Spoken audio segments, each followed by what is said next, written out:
Hi, Captain. First of all, I must say thank you for your admirable work and everything you do for the community. You truly are an example for a Protoss player, and I wish you could keep on keeping on. Nice. Enough compliments.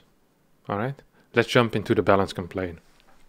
Today I played against a player that I would describe as the complete opposite of you, this silly Zerg called the Cowboy. This abuser might have played everything that is broken about Zerg. Drones, queens, swarm host, messing roaches and lurkers. I admit I played very poorly, but let's be honest, I'm not the one who went for a swarm host strategy and lost 10 of them without making any damage. I was clearly ahead, but yet couldn't find a way to strike the finishing blow. At this point I think he broke the R key of his keyboard and it allowed him to counter all my harassment. I was so afraid to attack the roach army on creep, and even when I felt I had enough, he managed to push me back. Only one wave of locusts was needed. Then in a similar fashion to bad Protoss players who make DTs when they feel overwhelmed by their opponent's skills, this guy might have played Protoss in the past, the Cowboy went for lurkers. Guess what? He won. Even though lurkers are broken and they should have stayed in Brood War, I think the game was already over for me, considering I wasn't able to secure my fort properly. It seems so difficult to properly scout and catch the right window to attack against Zerg. Every time I try to apply my Terran's friend's advice to win as Protoss, A-click more bro, but it fails every time. Therefore, I need the expertise of a professional. Please, Captain, help me. Name, Caldwin, League, Grandmaster. This is a 5.7k Grandmaster Protoss player, and he's playing against a Zerg called the Cowboy. Now, I'm a little bit familiar with the Cowboy, because that is my account. And this is me playing off-race against Caldwin. I can't actually remember this replay. I can't remember this game. This game must be about a month and a half old, but this sounds like a treat to watch, honestly. Silly name called the Cowboy. So his main complaints are really that you can make no damage with Swarm Host, I guess, and still just die against roaches and lurkers. I guess that's basically going to be it. I feel like he is not in his email, in his balance complaint, he isn't quite sure what is broken. He just knows that something is wrong, you know? Sometimes you don't know what is wrong, but you just know, that there's something amiss here. That's basically what he's saying. He's like, I don't know what, but it smells funky. And you go into a restaurant, you order your spaghetti carbonara, and it smells like a leather boot. It's like, well, you're not quite sure what they did with your carbonara, but it's not supposed to smell like a leather boot. And it's similar with this game, where he's not quite sure what's wrong, but this game smells a lot like a leather boot. And we're gonna find out what's wrong exactly. And I'm honestly feeling for the guy. Swarmhouse Roach is one of the toughest compositions to deal with in this game. It's insanely hard. I always kind of compare it to stopping a penalty from in football. It is possible, but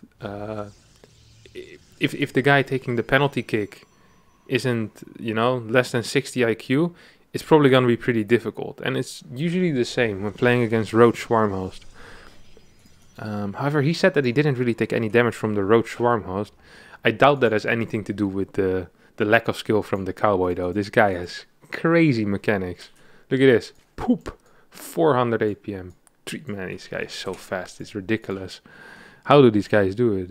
He's floating 400 minerals. The nice thing is I can actually flame the guy who didn't send in the replay for once, because it's me. This is just making fun of myself at the same time. This is gonna be a first and probably a last as well. This is great. I like this. Alright, let's have a quick look at the builders. Now, this guy is a Grandmaster. He obviously has his builds down, right? Adept, Stargate. We're gonna be seeing most likely probably a Warp Gate after this. Okay, gets another Adept and a Warp Gate. I kind of like all of that. That's completely fine. I'm down with that. I'm down with that. You get the Warp Gate a little later, and then depending on how you feel, you can get a third Adept or you can get a Stalker here. It really doesn't matter too much. Where's his first Adept? First Adept is looking for my Ling, and my Ling is waiting for this thing to move out. So it's gonna go Adept, Adept, Stalker, which should put a tiny delay on your Oracle because you don't quite have enough gas, right? So That's exactly what we're going to be seeing here. You have like a 25 to 20 gas delay on that Oracle, because Adept Stalker just delays it a little bit. I send in my Ling, I manage to run in, I get the Scout on the Stargate, well, the Cowboy, which is me. That's nice, this is great. And I see that there's a Stalker as well. So Zerk is a pretty good idea of what's happening here. Whoop, move to the high ground. Good job, Kevin, I'm so proud of you, buddy. Meanwhile, on the Cowboy side of the map, I mean, not too much happening, right? Just drones, queens, your standard shenanigans, really. Nothing too crazy going on over here. First Oracle comes out, and this is usually where the fun starts. He gets a really fast third base. He cut workers for this. I knew it. I was like, this is not possible if you play triple gate unit to get such a fast nexus and a pylon as well.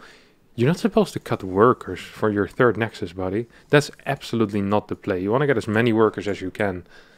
Like a 10-second earlier nexus isn't that big, you know, but cutting 2 probes for that, yeah, that's pretty bad actually. That's not what you want to be doing at all. Like really not what you want to be doing at all. You need getting as many workers as you can. Good harass here on the creep tumor. Pretty happy with that. Follows it up with a robo. I dig it. Oh wait, he builds Robo after second Oracle. Yeah, this is completely fine. And goes into a Void Ray, which is also okay. It's going to allow him to get a lot of damage done with these Oracles, most likely, right? Because, or more damage, because you can clear these Overlords. And once you can clear these Overlords, that tends to be quite good for the Protoss player. Because once they clear Overlords, the Oracles are going to be way harder to be spotted. Oh! Does he fly away with both? What a player. What a guy. Forged Twilight as a follow-up, which is a good follow-up. His work account feels a little bit low, though, for whatever reason. I think it has something to do with that early on probe cut, but also I feel like he just hasn't been producing workers all the way throughout. There's a couple of breaks in here. Now, of course, I'm going to hold this to a way higher standard because I know he's Grandmaster, but you legit should have at least 9, maybe even 11, 12 workers at this point. We're 5:30 in the game, so it's just down like 6, 7 workers for no real reason, and that's just kind of bad. Guess an Overlord, this is good. I kind of like this Oracle into Void Ray. Very often if you open Void Ray, you clear the first Overlord, then your Void Ray isn't going to get anything else done on the other side of the map, but now there's still a lot of Overlords on the map. So that's kind of cool. I kind of like that. 6 Overlords in production here. My man Laser was giving me some advice, I guess. Yeah, the work count is way too low at this point. It's gonna start Immortals. Now, usually you build Immortals if you're not sure what's happening, or if you're if you believe you're being roach-aligned. I mean, at this point, he's seeing drones moving to the main base at the 6-minute and 10-second mark. This is absolutely not a roach-aligned. Instead of getting these Immortals, he should have been investing in extra gateways already. You first want to get the extra gate count, and then want to get the Immortals, if that's possible. Gases way too late on the third base as well. Gases should have been... Wait, just lost an Oracle. Gases should have been going down at like 5:30, 5:35, but instead, they're not even started yet at this point. So they're going to be over a minute late. Yeah, this is really, really terrible. That's just going to cost him almost a full Archon that he could have had here, which he's now not going to be able to get. That's just sad. Does manage to reach a good worker count at this point, finally, and starts adding a couple more gateways. Going to be going up to 10 gateways, which is a good... Actually, against Swarm hosts, what you want to be doing is you do want to be getting those 10 gateways before your 4th base. Unless your opponent is playing like 80 drone Swarm hosts. It's not that popular anymore. Or like 75 drone Swarm hosts. Unless they do that, then yeah, just don't take your 4th base too fast. Doesn't go in gases in time. Warps in a couple of Archons. I mean, this situation kind of looks okay for the toss, in my opinion. You can just build a couple of batteries. Yeah, battery cannon, battery. I kind of like this. And then what Zerk is supposed to do in this case is they just move forward. They use their Swarmos from here and they kind of fly into your natural. And the Archons get stuck over here and it sucks for the Protoss. That's basically the entire plan here for the Zerk player. Now, roaches. There's not a lot of Swarmos though for some reason. This Cowboy guy is pretty dumb. Not much can be obvious. First Prism, setting it across the map is kind of risky in that you can't micro your units. It's really nice to have a Prism. You can micro units A, over the wall, and B, you can pick them up if they're getting surrounded by locust waves. Here we see my man, the Cowboy. Yeehaw! Playing some questionable plays as well. 6-7 zealot run by into the third base. A couple of these batteries are gonna go down, but really this is just a good initial hold here for Caldwin. He has an attack going across the map. Let's take a look at what these zealots are going to be doing. So warps in here in the main base. Oh, this is a classic as well. Look at this. 5 zealots trying to all hit the same spine, not really being micro. If these zealots were controlled, this entire mineral line would have gone down. And he right clicks that. This guy is the ultimate Protoss player. This guy, he just A-move zealot. He just attacked a spine and an extractor, and then right clicked my hatchery. This cost him 1,000 minerals. This move. This really is a Protoss classic. 1,000 minerals, and he killed 1 spine, damaged an extractor, and almost managed to snipe my lair. And this is also another sick move. Basically, you just throw away 1,000 minerals for free, and then you're like, you know what would be sick? If I move out after losing 20 supply for nothing. That's probably gonna be a great idea. That's never a great idea. It's a terrible plan. Moves back, deservedly so, may I add. It's definitely a good call to not attack here. It's gonna take a 4th base. Now don't forget that the Cowboy here is only on 62 workers, really has no extra gases on here, and is extremely all in. If Caldwin just decides to turtle on 3 bases here, continue his upgrades, which, you know, probably would be a wise idea no matter whether you're getting a 4th or not. I think he's just gonna be in a really good spot.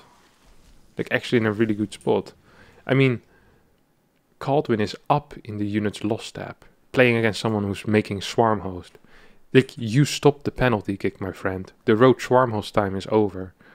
Like, all you need to do at this point is you just get storm. You know, you can just continue the game. Now, there's a mistake that a lot of tosses make, and that I tend to make as well, is that when you stop the initial swarm host roach push, is that you kind of go like, managed to stop swarm host roach? Nice. Time to make some real dumb moves now. And here we go. As I say it, he tries to catch these swarm hosts off guard. There is no pressure on the Protoss to do anything whatsoever. Absolutely zero pressure. Like, you have defended it. What you do now is you get storm. You can get your 4th base up. You can start tacking into carriers once you hit like 160, 165 supply, and you get storm. Like, imagine. Okay, this is the scenario. You're in a bunker, okay? You're trying to hold a position. This is World War II or whatever.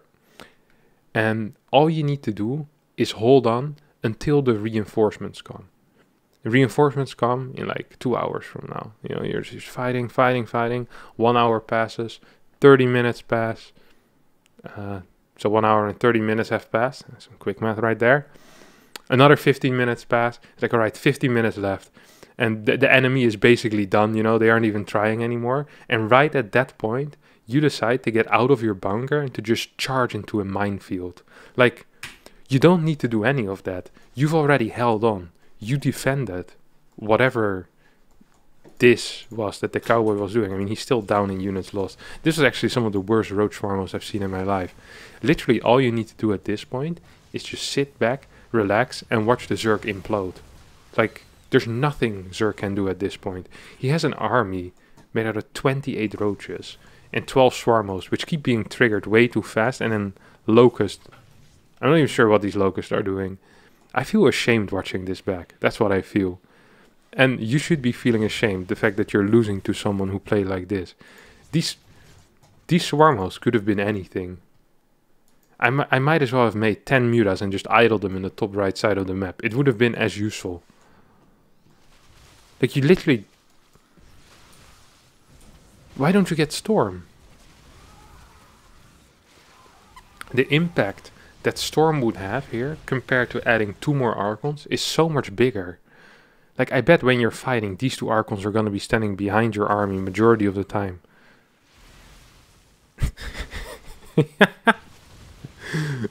I love this. He's just pushing his Archons forward, and the Archons are like, guys, you sure we should be going? Yeah, just eat those shots, mate. You're just walking straight through everything. This is... Yikes. I must have been doing something very important over here.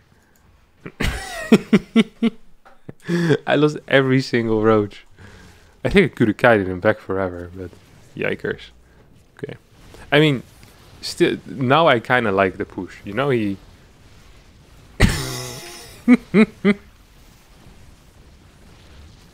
You think he does these with a ruler, where he puts down the first force field, then he gets out his ruler, puts it on the screen. He's like, second one, a little bit to the right, and he moves his mouse like an inch, like, takes out his ruler again, dang, it's still a hole in the middle, realigns. Holy crap, what was that?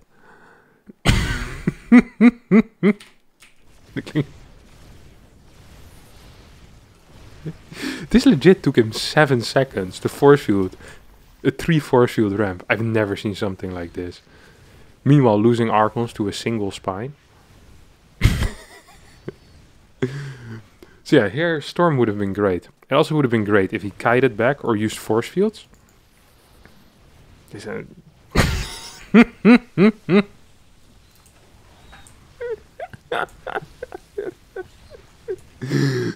Holy crap. If this guy ever needs to build a wall, I don't want to see that. Still up, by the way. People look at this game and they'll go like, Zerk is ahead. He has 180 supply, but Zerk is in an okay spot here. I have to admit, okay, Zerk is in an okay spot, but it's not actually over. Like, it's not actually over. Zerk is on 59 workers, has no fourth base. Sure, there is 2-3 lurkers, but this army still isn't brilliant. There's 1800 minerals in the bank, which represents about 20 supply in army supply if you would macro. Like, this actually isn't that bad for the toss. If the toss had a brain, obviously. This is making a lot of assumptions, I understand that. Also, if the Zerk had a brain, holy crap. He burrowed the swarm host and then burrowed the lurkers. I think that might have been a small misclick.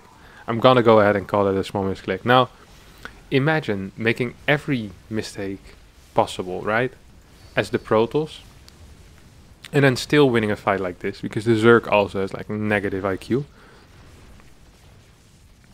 That's fine. Right now we're back in a situation where you're completely in the driver's seat. You have a fort base going up. You're up in supply. You have 20 more workers. Now, imagine you have a better economy than your opponent and you already have a better or a bigger army. What is probably the best thing to do is to try to push that advantage into some type of tech advantage. Okay? So whenever we have an army that is going to be sufficiently big to stop any attack in the next 5 minutes, and we have a bigger eco, what we can do is we can try to gain a massive tech advantage. Because there's no way in hell this Zerg, me, is ever going to be able to afford any normal type of anti-air, or anything that can deal with Storm for that matter. So if you just tech into Storm, or tech into Storm and get a fleet beacon, like I think you should, I actually think there's absolutely nothing Zerg can do here. The game just completely ends. Like, I just don't see it happen. Now, the only problem right now that I see is that perhaps the income isn't quite as great for Caldwell as it should be, because he's not retaking this base. So he's going to have a lot of oversaturation, right? He has some oversaturation here, has some oversaturation here, has a decent amount of oversaturation here as well. These moves make no sense. Staying on the map here... Got him! He's playing against a Zerg with no creep, who just wants to accidentally win. And the only way to do that is through like some counterattack or harass, while trying to defend with lurkers. I mean, there's not even a fifth base. You have good run-by setup. The moment the Zerg moves out, he's going to get run-by in 3 different locations. It's like 8 roaches. Like, let me warp in 2 zealots. Oh, let me warp in 2 more, but just leave them here. 2 stalkers. See if that works. Send in the 2 zealots. Nice. Another 2 units for free. You just gifted him 400 minerals and whoop, pisses off again. Now there is an observer here, so these roaches are going to end up dying. Storm finally is getting research. That's looking solid. There's a massive immortal count. And this is a classic as well, where 4 roaches distract you so much that the entire army of the Zerg can move across the map, get in a position. No. Now I'm starting to remember this game. It's this guy.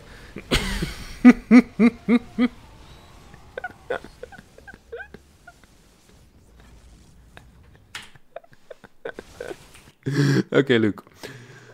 When you're playing against lurkers, what you want is your units to not stand in a line, okay?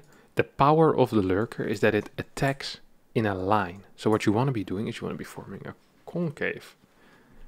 That's not possible if there's a nexus here. So what you do is you cancel this nexus, you spread out, rather than literally tanking every single... This is actually painful to watch. Holy crap. I think it's like 4 lurkers in the back are hardly fighting. Like they join in halfway through the fight. Half this fight was just spent getting in position for Caldwin. He didn't actually do any damage. This is why Zerg lost no supply whatsoever. He should have cancelled this base, but he decided not to do it. So first of all, he gets distracted by 3 roaches. This is like when there's a mosquito on your nose, shooting it with your own gun, then praying to God that you don't miss. Like, you just sense everything there. So, wow, that mosquito is annoying. Other guy gets in position. And then he takes the absolute worst fight in the history of fights. Then needs to call GG. You know, I actually was kind of impressed by this game. I have to admit. This was an impressive game. He held the Roach Swarm host from this brilliant Zerg player extremely well.